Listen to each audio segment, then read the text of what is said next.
Okay, sounds good. So I'll mute myself now and then just unmute if I have questions. All right. Um, so let's take this as like the sort of de facto beginning then. Hello everybody. I have put together a bit of a slideshow for, I guess, whoever is interested in thinking about historical materialism. So this is based on GA Cohen's book, Karl Marx's Theory of History. It's basically considered a must-read resource for anyone thinking about this. It's almost 400 pages, I think, on the expanded edition at least. I think it's like 500 pages almost, but like a couple of like a lot of that is like indexes or whatever. So I think actually reading through the book is almost 400. But a lot of people don't have time to do that, so I threw this together for anyone who wants to know about it and just doesn't want to read the book. So obviously, if you do want to know about it, you should read the book. But this is, I think, hopefully the best you can get outside of that. Um, the basic gist here is he wrote the original edition in 1978. He wrote an expanded edition in 2000, which tries to deal with certain objections, and we'll get there. But 1978 was the original, expanded was 2000. And in the expanded edition, he has a preface on basically what he's trying to do with Marxism as an analytic philosopher. He has this thing where he's like, we're trying to do no bullshit Marxism, basically. So the basic point here, and I'm gonna not do this justice really, but the point is just that um, there's a lot of sort of orthodox Marxism, according to Cohen, that's not very clear. He wants to do away with that. He wants to be a no bullshit Marxist. He wants to be very clear about what he's saying. Again, that's like the 5 second version. The preface says a lot more, but that's the gist, and he adds a few extra chapters. All right. So, um, let's introduce a couple of things to start with. So, he starts off introducing a bunch of stuff so that we know what we're talking about basically as we go. So, the first thing to know about is the productive forces. Um, I think there's a diagram there. Yep. So, the productive forces are going to include means of production, which is going to be your instruments of production, the tools, machines, the sort of area that you're doing the stuff in, right? Like an office building or something. And instrumental materials are going to include, I think he gives the example of like coal to power like a machine or something. That's going to be an instrumental material that you need. So that's all going to be means of production. It's also going to include the raw materials, which is basically the stuff that you're working on, I think is the way he defines it. Um, you might have an instrument of production like a hammer, and then you're like hammering, I don't know, like a piece of iron or something. That's going to be your raw material. And you count spaces as a means of production. I don't think that's going to be super important as we go through, but that's the gist.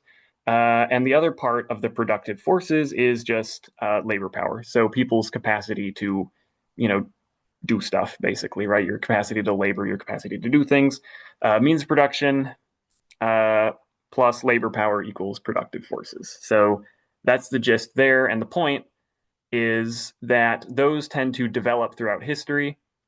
So they get sort of more advanced as you go. So they get better at they get more proficient at doing whatever it is you're trying to do. So the idea is, you start out with, I don't know, some primitive tool or something, and you develop, right? And then you end up with modern sort of tools, and they're a lot more proficient than they used to be.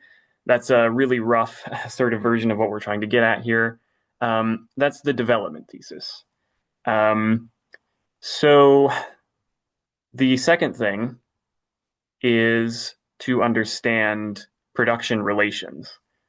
So if you think about, um, a slave to a slave owner, right? The productive relation there is a slave who owns neither means of production or his labor power.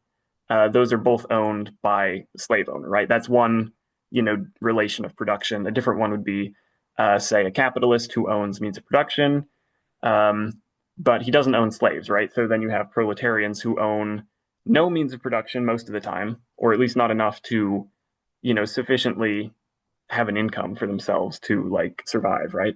So they have insufficient means of production for that, but they do own their own labor power. So that would be a different relation of production, right? So the way that this gets spelled out is in terms of like who owns what in terms of means of production and labor power, and you can combine them in different ways to get different relations of production. I'm pretty sure there's a different graphic. Yeah. So um, slave, serf, proletarian. Yeah, that's how he spells this out, basically, is that graphic there. Those are, um, this is what he calls economic structures, but that's also kind of how to understand relations of production. Um, Hopefully that makes more sense as we go. So the other thing then, once we have all of that in our heads, is okay, how is all of that working together, right? So the point for the historical materialist project here is that the production relations of a society are explained by the level of development of its productive forces. So, what that means, for example, is um, Cohen wants to say that the productive relations are decided by the level of productive power you have and your productive forces. So, an illustration he gives is this. So, consider you have a society with, some crops that they're trying to grow, and you have one way of doing it with very primitive tools. But then somebody develops, say, a treadmill that you can like run on, and it somehow makes the crops like grow way faster or something, right? So that's going to improve your productive power, right? You're being more productive than you were before. But the way that the social relationships are going to develop are going to be determined by the level of productive power of your productive forces. In this case, the treadmill, right? As opposed to like the primitive ones. So the way that you had the primitive tools, maybe the way that worked was people would, I don't know, they'd all sort of pitch in like a certain like you all had to work maybe, right? Let's just say you all had to work. You all had to use the primitive tools. You all had to do it. But with the treadmill, only one of you has to do it at a time. So you're like way more productive. But running on the treadmill sort of sucks. So nobody wants to do it. So you end up developing a system where somebody's like a manager and somebody has to like make sure that somebody's always on the treadmill or something. You're way more productive. But the way that the social relations turn out is determined by the level of productive power, right? So depending on the level of productive power, you get different social relations. But the point is that the social relations sort of form because of the amount of productive power at your disposal. The one explains the other. So that's the sort of arrow of explanation here. That's a lot. I don't know if I did a very good job of explaining it. So maybe we see if that made any sense so far. Yeah, I think that makes sense. Good use of examples I'm following so far. All right. So then we move on to basically, I guess I just went through my spiel of relations of production, but the gist is, yeah, who's working for who, and there's explanations as to why that is. Like, why is it that a proletarian is working for a capitalist? Well, it's because he doesn't own any means of production, so he has to sell his labor power, right? Yada yada. Okay. So then we get to the third sort of idea here, which is the optimality thesis. So not only are the relations of production being selected for because of the amount of productive power you have or the kind of productive forces you have, but um, they're being selected because they're optimal, right? So in the treadmill example, the sort of system where you had like a manager or whatever, the reason that that's obtaining, the reason that that came to be rather than everyone still using the primitive tools is because that's the optimal way to be productive, right? That's like the most productive you can be. It just sort of makes sense to do that. There's a sort of rationale for it, right? Which is like, well, why would we not be more productive, right? There's a sort of rationality imperative there. And we'll get back to that because that might be sort of objectionable, but just as a way of motivating it for now, um, the point is just that the relations that obtain because they're the most optimal. They're the most optimal that you can be. And there's an ambiguity here which will return later because there's a question about whether it's optimal for the current use or for further development, and we'll get back to that. But for now, the point is just that they're supposed to be the optimal sort of relations for productivity. So the reasons that relation will fail then they'll sort of go away when they become a fetter, and what that means is that they basically just stop being optimal for production. So the primitive tools, right, they were sort of one upped by the treadmill. So they were a fetter because they weren't doing their job very well anymore. You could do better, so they got one upped. That's sort of the idea. All right. And then we're back to economic structures. So we sort of went through this already, but the point just is that your economic structure depends on basically like property relations and like who's owning what. So in a slave society, you have slaves who own none of their labor power, none of their own means of production. Serfs own some of their labor power and some of their own means of production. They just have to give some of it up to their feudal lord. They produce a certain amount for them, and they get to keep some for themselves. Proletarians own all of their own labor power in a sort of formal sense. Like they're not like legally binded to like a lord, for instance. But they own no means production, so they end up having to sell their labor power. Okay, so that's the idea of an economic structure. The economic structure of, say, capitalism is one of proletarians and capitalists, and that's cashed out in terms of who owns what and who ends up working for who. That's the gist there. All right, so this is where we kind of have to make sure that we understand what's going on so far to understand these objections. So I'll make sure that so far we're all good. Yep, so far so good. Okay, so the first sort of worry that comes up about this is there's a different way of thinking about history, which is that it's not actually about being optimal for development. It's about class struggle. So let's think about a motivation for the optimality thesis, which is rationality, right? Human rationality is going to dictate that you go with the most optimal relations for increasing productive power. Why would you not, right? So the worry here is that rationality is not universal, but it is class specific, and so it's maybe not a very good motivation for thinking that this is what people are going to do. So a way of spelling this out is that capitalism might be more productive, say, than feudalism, but it's not clear that the proletarian is like super happy about that.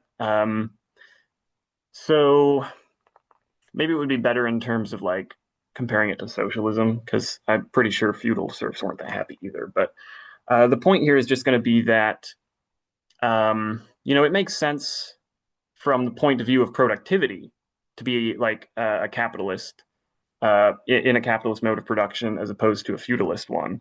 But that's not the only thing that you have to consider, right? So suppose that you're a proletarian, right? Are you happy to be in a capitalist society, even though it is maybe more productive? Maybe you're not, right? Maybe you still have good reasons to prefer some other system. If you're a capitalist, maybe it makes sense because it's the most productive, and also you're a capitalist, so like you don't have to sell your labor power. You're making a bunch of money off of what other people are doing for you. But if you're a proletarian, you're probably not very happy about that, right? So there's a lot more going on than just like, oh yeah, we're going to be more productive. That's obviously the right thing to do. And if you're a member of the class that's being exploited, at least like consider that you're like a Marxist, right? And you're like, okay, look, the working class is being exploited, right? It doesn't make any sense for that class to be like, oh yeah, we're totally good with capitalism just because it's the most productive, right? If they recognize they're being exploited, they have good reasons to prefer something else. So rationality is not universal. There's a lot more going on here. And then there's a second worry here, which is if we're spelling out why systems sort of show up and disappear in terms of like their productive power, it's not really clear why capitalism would ever become a fetter. So if consider the world of like capitalist markets, right? That's like the whole point, is that there's market competition and you keep developing better and better and better stuff, right? Why would that ever stop being the case, right? Like, why would capitalism ever stop being super productive? Like, when is it going to? When is it beginning? Jesus Christ, when is it going to become a productive fetter, right? It's just not clear that it ever will. So, with these worries in mind, the thought is going to be that it's not productive power that is at the center of history, but actually class struggle, right? The proletarians have a good reason to work against capitalism, and it's actually that fact. It's actually the class struggle that's going to be explaining historical phenomenon rather than just productive power. History is contingent on the results of that rather than necessitated by productive power. Okay, so that's the first kind of concern here. Well, real quick, Luke, Yeah. just something to clarify. So, like, for the motive, for that rational motivation for the optimality thesis, like, are there questions about whether, you know, something like socialism would be more productive than capitalism in any case? Like, sometimes you'll see a company that allows their workers to have some say about the means of production. So they, might own some of the means of production, and, you know, in some of those cases, they find that their productivity increases. So just wondering about that. Yeah, so the idea here is going to be like, on the Marxist kind of orthodox picture, right? Like there's a premise that capitalism is indeed the most kind of productive. You're wondering if that's just like false because like maybe socialism is just better, Yeah, exactly.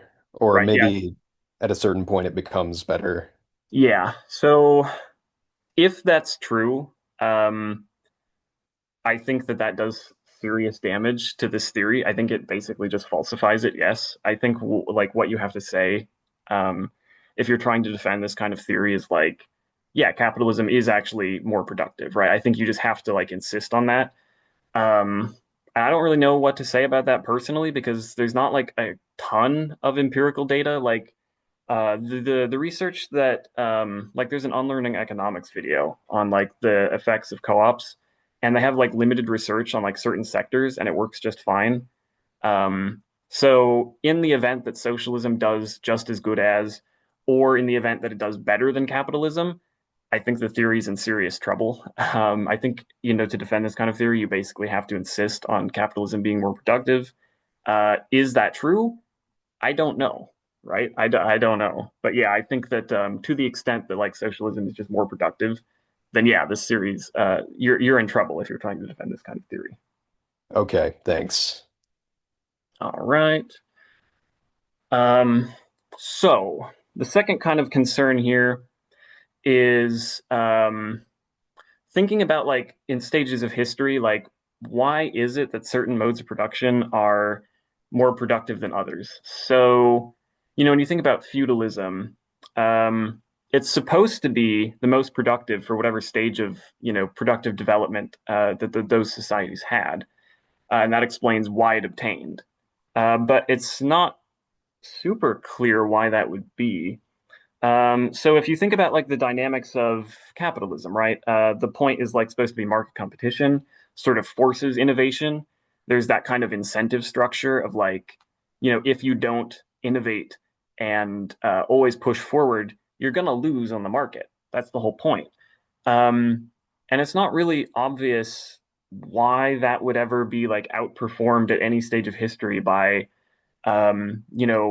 whatever they were doing in feudalism, right? Like the rationale for feudalism being like the most productive given by Cohen is that you get to keep whatever surplus you make. So you have to give a certain amount to your lord, and then whatever you produce past that point is yours. So because you get to keep all of the surplus, you can produce more and more and more surplus for yourself, and so that's a rationale. Okay.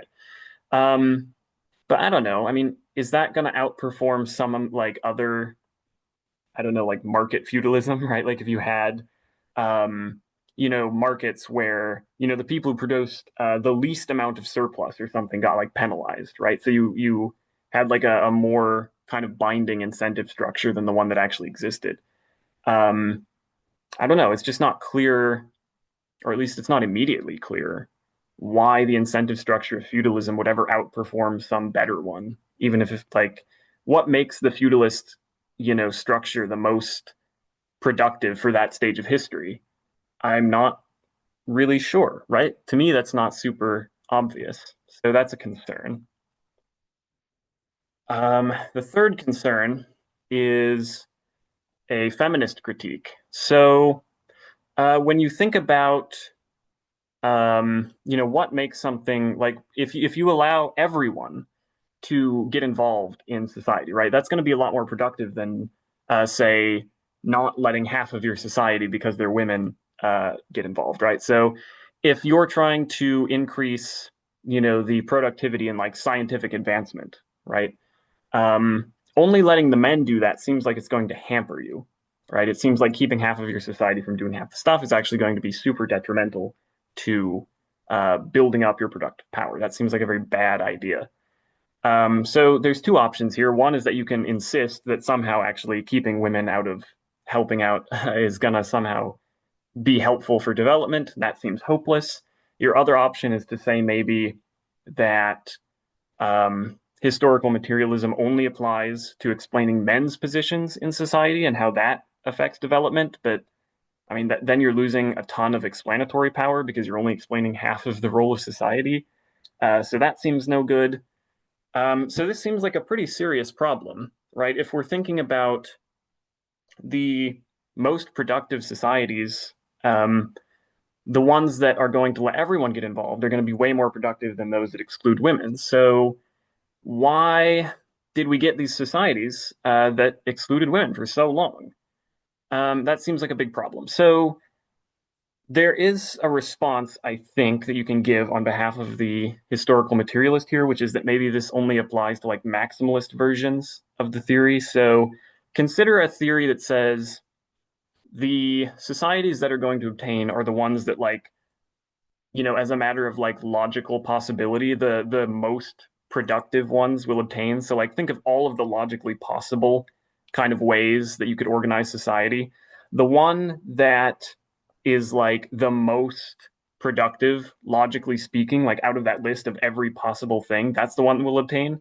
Uh, this seems to sort of refute that kind of view, but maybe you can say, look, um, the ones that obtain are not the ones that are like logically possible, the most like logically possible productive ones, right? But they're just the ones that obtain that are the most productive relative to the ones around them. So suppose you live in a world where every society excludes women, right? Then it turns out that whichever society among those, right, all other things being equal, is the most productive, right? As long as they all exclude women, then the other ways in which they're being productive, that one is going to win out.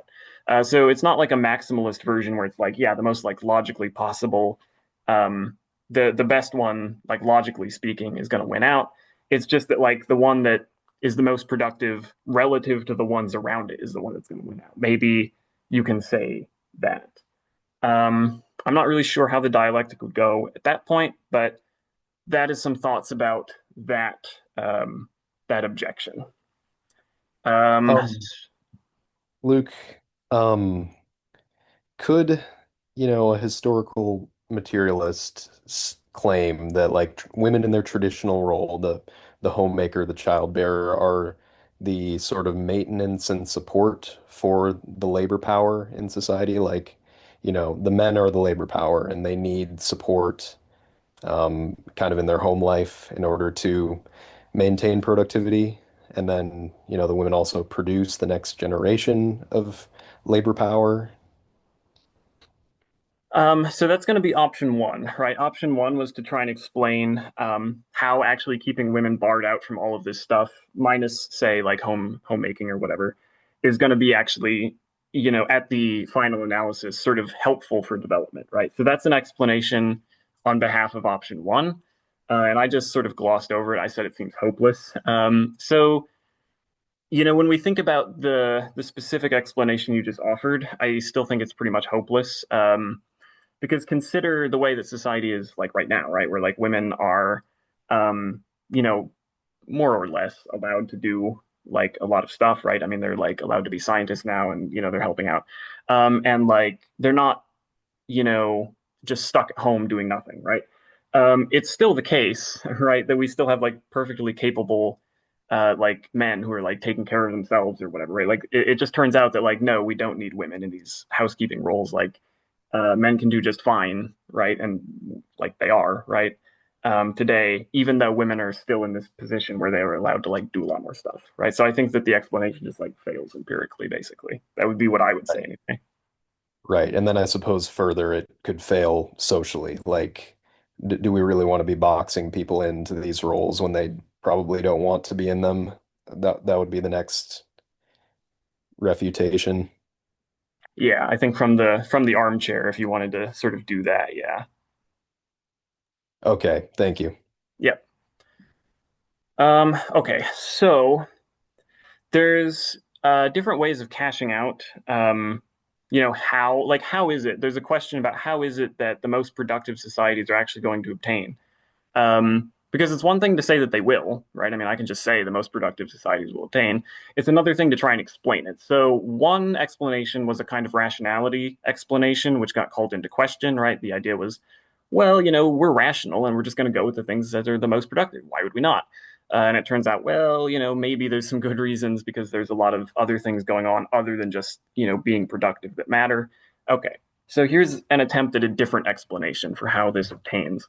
And it's basically a Darwinian one. So the idea is just going to be that, like, the most powerful societies basically just impose their will on others. So let's see here. The yeah, okay. So I think I can go on to the next slide. Yeah, okay. So the first idea here, as for a Darwinian explanation, is just going to be that, like, you go to war basically and just like force better productive relations on people. Um, so imagine that I have like better productive forces, so I'm able to like create a lot better weapons than you are or something, and so I just come invade you and like force you to um, take on my productive relations, right? Okay, that would be a sort of Darwinian explanation. Um, so an objection that gets leveled against this is that there's not really any reason.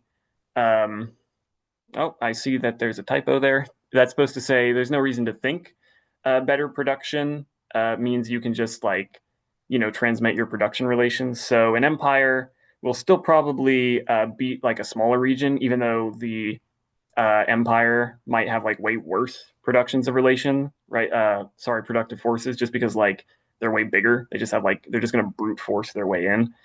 Um, and one thing that I want to sort of say about that is that maybe this almost it's just another like maximalist objection. Um, because what if the transmissions succeed in general, right? Like the specific example of like a big empire just like brute forcing through like a smaller empire with better means of production or whatever. Um, like you can build these cases from the armchair, right? You look at a case like that and you think from the armchair, yeah, I guess that makes sense. There's no reason in general to like, there's no reason in particular in that case to think that like the big empire is going to lose because they have worse means of production. But um, I mean, how often does that happen? Right? I mean, how often does it actually happen that like there's a big empire with like terrible means of production that loses to a little one with better ones, right? I mean, what does the actual like empirical record say? I don't really know. I'm not a historian. I really don't know what to say about it. Um, but it's not obvious to me that this objection is like a knockdown one.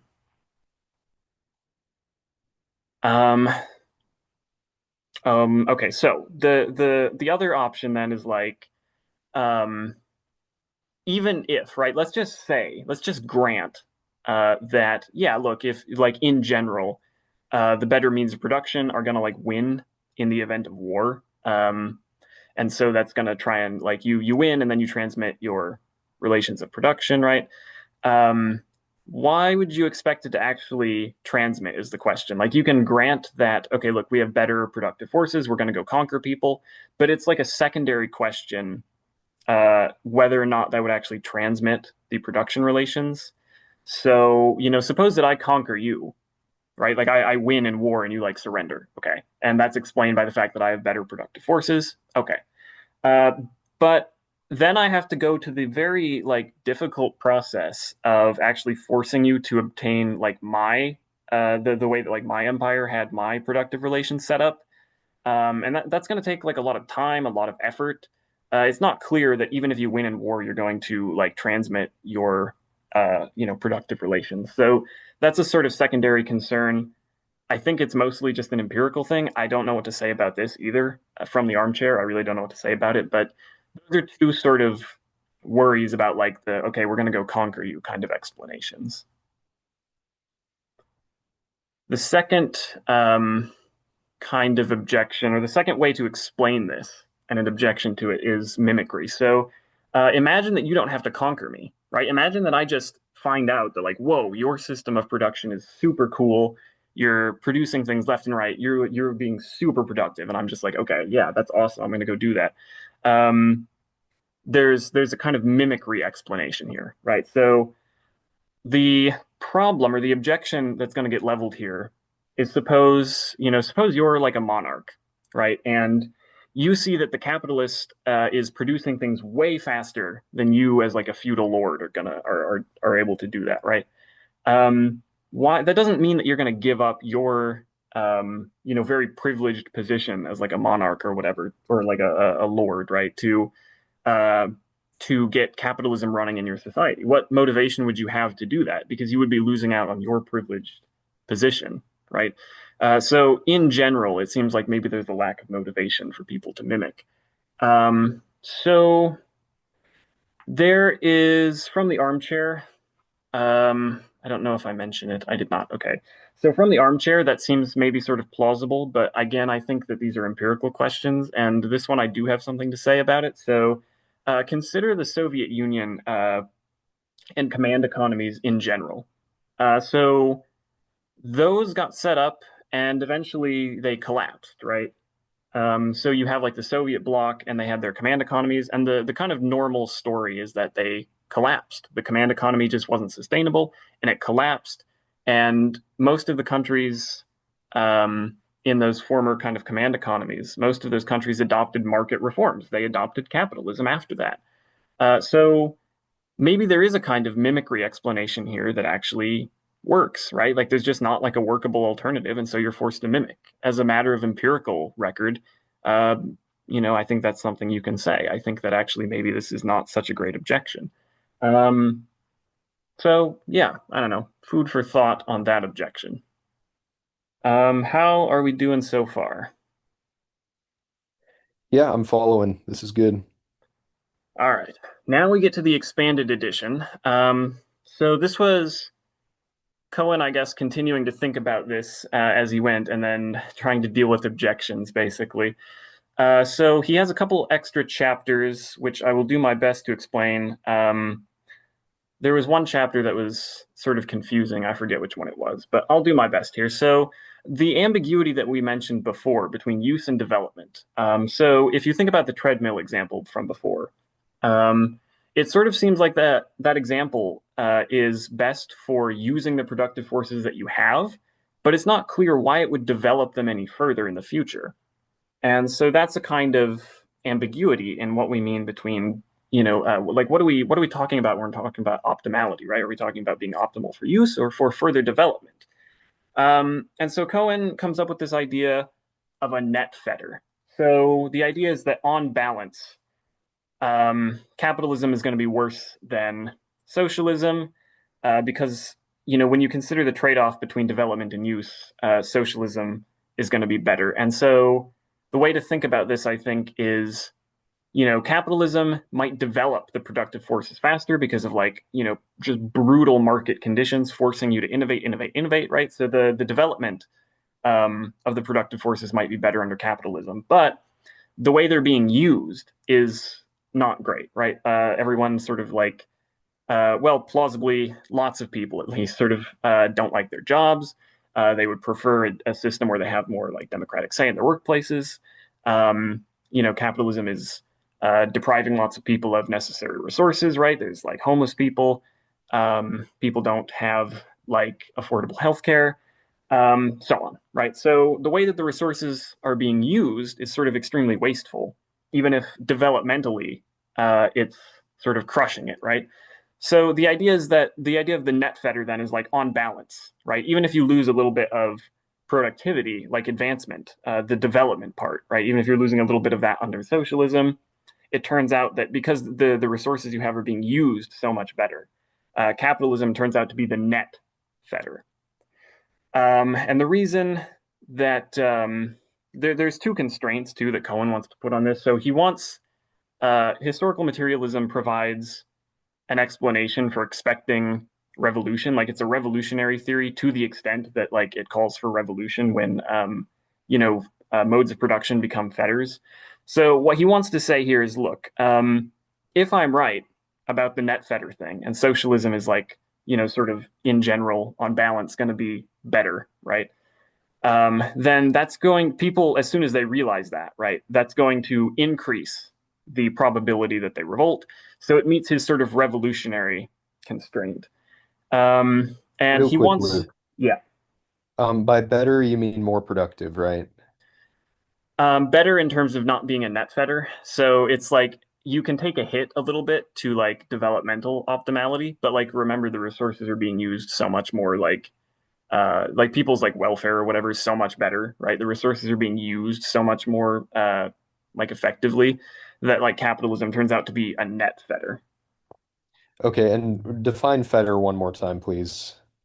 right? So a fetter is just like a mode of production that is not optimal basically anymore. So if you have a system that's like super productive for like 50 years and then I don't know for whatever reason it just stops being effective, right? Like it just stops developing the productive forces Okay. or whatever, then it's a So fetter. so it's no longer optimal in terms of production, not even necessarily like happiness or citizen satisfaction. Yeah, so that was sort of the ambiguity, right? Because when you say that something's a fetter, it's a legitimate question what it's a fetter on. Like, are we talking about it being a fetter of development? Are we talking about it being a fetter on, how effectively the resources are being used? That was the ambiguity that was present in the original book. So this idea of a net fetter is supposed to be like the answer that he's giving. It's like, yeah, you're right. There's an ambiguity, and my answer to this is this idea of a net fetter, right? Like when you consider the trade-offs between the systems in terms of how effectively they're using the resources and how much they're developing further, right? On balance, it's going to turn out that socialism sort of wins that trade-off battle. Is the idea? Okay. So use, when you say use, that would relate more to things like citizen satisfaction, happiness, and development would relate more to just like pure raw productivity. Yeah, it's basically the yeah. If we understand develop like pure productivity is like developing the productive forces so that they're like more efficient than they were, then yeah, pretty much. Okay, I understand now. Thanks. Okay, yep. So yeah, he wants the revolution constraint. Like I said, like he wants his theory to sort of like call for revolution. So he says, look, if I'm right about this net fetter thing, and then people are aware of the fact that capitalism turns out to be a net fetter, then they're going to be more likely to revolt. So he says, okay, that's meeting my revolution constraint. So this isn't necessarily an objection, but just an observation. So people in the world today, like supporters of capitalism, can make arguments, and they do make arguments, that capitalism is not only developmentally better, but also it's better. It better uses the resources available, right? Um, Capitalists are going to argue that socialists actually make sort of ill use of the resources they have. And whether or not that's true, we're setting to one side because it's the observation that I sort of want to make is that when you're talking about net fettering, it sort of seems like you kind of have to get into like normative debates a little bit. Like, consider that you're a capitalist and you think that it's totally fine for markets to just like distribute resources the way that they do, right? Suppose you're like a hardcore libertarian and that's just what you think justice amounts to is like the distribution that you get from markets. You're going to think that capitalism is developmentally superior and it makes perfectly good use of the resources that it creates. Now, if you're a socialist, obviously you're going to object to like the whole sort of normative aspect of libertarianism. You're going to say, no, no, no, look, the sort of use of resources we get is terrible, right? But it seems like you sort of get dragged down into these normative debates, and it's um, I don't know, it's just not obvious to me that this is retaining the same sort of like hard-headedness of the original, right? So the kind of orthodox historical materialist wants to say that history operates in stages, and that's just the way it is, right? Because of the contradictions of capitalism or whatever, socialism is inevitable, right? Um, and so when you start introducing this idea of net fettering, and you start having to argue with people about like, the use, the effectiveness of like distributing resources in different ways and stuff, you have to start like arguing for socialist sort of normative conclusions. Um, you have to like convince people that you have a point about all of that. And that seems A, to add a lot more like kind of ideal, like I'm not using idealism here and like to mean, okay, look, I'm being an idealist, I'm only hoping for the best, right? I'm using idealism here to mean like it's not just some sort of like historical process playing out because the material conditions say so, right? It seems like you're adding an element of idealism here in the sense that like people's ideas are fashioning part of history, because now you have to like convince people about the good ideas of socialism or whatever. And that just seems to me maybe to lose a little bit of like the kind of hard-headedness of the original kind of theory. It seems like you're kind of normative drifting a little bit. So that's not an objection. I think to the extent that you're okay with that in this theory, then whatever. But it's just an observation that I sort of think this delves a little bit into like normative debates rather than like the original kind of like hard-headed like, yeah, the contradictions of capitalism are just going to make sure that it's toppled eventually sort of theory. Um, so he talks about restricted and inclusive historical materialism as well. So we have this idea of a net fetter, and now he wants to talk about what he's even trying to explain, or what needs explaining in the theory. So the inclusive historical materialist is going to say that like all social phenomena have to be explained in terms of developmental power. So like imagine you have a religion in your society. The inclusive historical materialist is going to say, look, that's religion is like an important social phenomena, so we have to explain it in like material terms. I mean, it just has to be explained in terms of like improving developmental power. So Cohen says this is a mistake. There's no reason to do that. He's only interested in explaining things that actually have an effect on developmental power. So suppose you have a religion, and plausibly it just has no effect on um, the amount of productive power that you're getting one way or the other. You just don't have to explain it, right? Like he's not interested in explaining just like benign social phenomena. So you're restricting the scope of your explanation in that case. So that's what he wants to do. He's interested in like lessening the burden of explanation that he has to give, basically, like to the extent that you have social phenomena that are not affecting production, just don't worry about explaining it.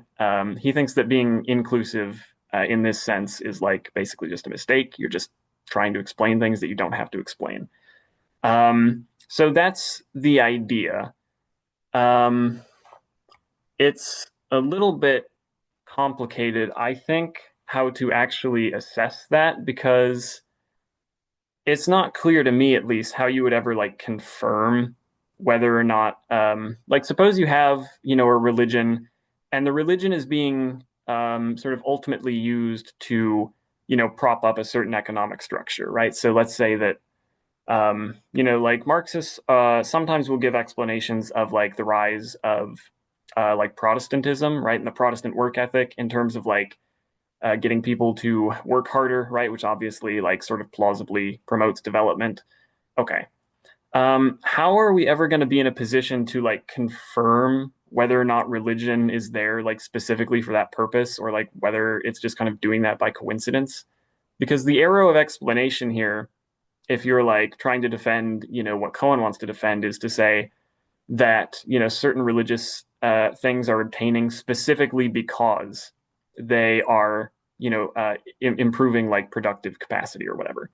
Um, but they might do that, right? I mean, maybe it's true that like the Protestant work ethic improves productive development, but how are we ever in a position to know whether it obtains specifically because it does that, which would satisfy the historical materialist explanation, or whether it just like, maybe people had some other reason. to develop the Protestant work ethic. It was just like, I don't know, it was like an entailment of their like what it said in scripture or something, right? And just like by coincidence, it happens to cause productive development. Like how would we ever distinguish between those explanations? It's not obvious to me like how we were ever going to be in a position to confirm or deny one way or the other. Um, so a different kind of example then is like World War II was, very close to having like a different outcome than it did, right?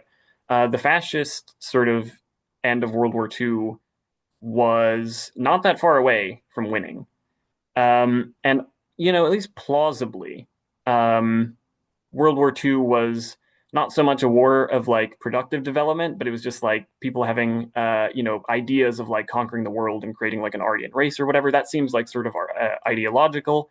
Um, so how are we in a position to determine, if historical materialism is actually like true in this case or not, right? So if World War II is basically like ideological and the fascists, they were very close to winning. If they did win, that seems like an important sort of part of history that was basically ideological rather than like, trying to improve production or something.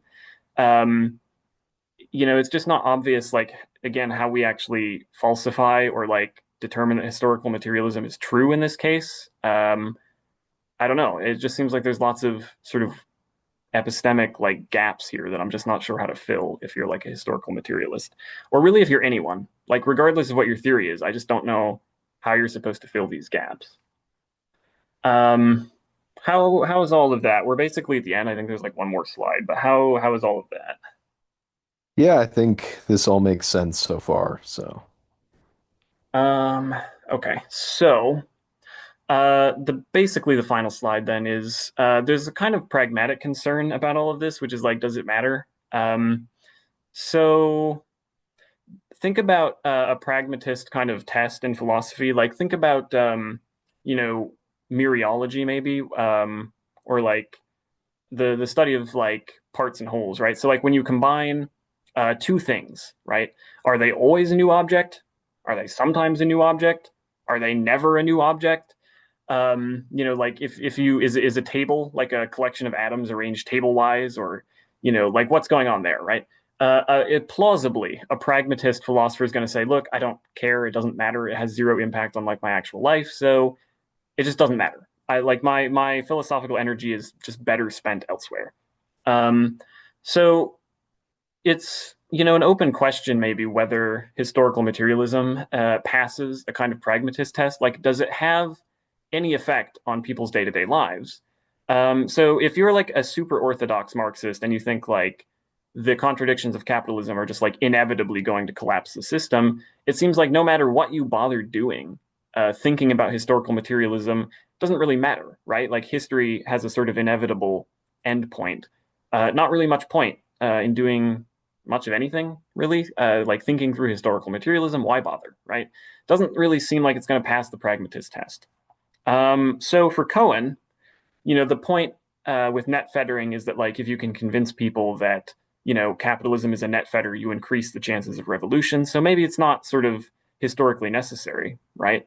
And so you have to think about what you think about historical materialism, right? It ends up being the case that like if you're an orthodox historical materialist, you don't really have to do anything. Who cares? But if you end up being the kind of historical materialist that thinks, this is kind of contingent a little bit, then maybe that affects your strategy because maybe you think it's not so much a waste of time anymore to start engaging with people about these normative debates that you might have to get involved with. And so, your strategy differs based on whether you're kind of an orthodox Marxist that thinks, it's inevitable. Maybe you start engaging with debates because you find them not to be a waste of time because you're trying to increase the probability that people revolt or whatever, right?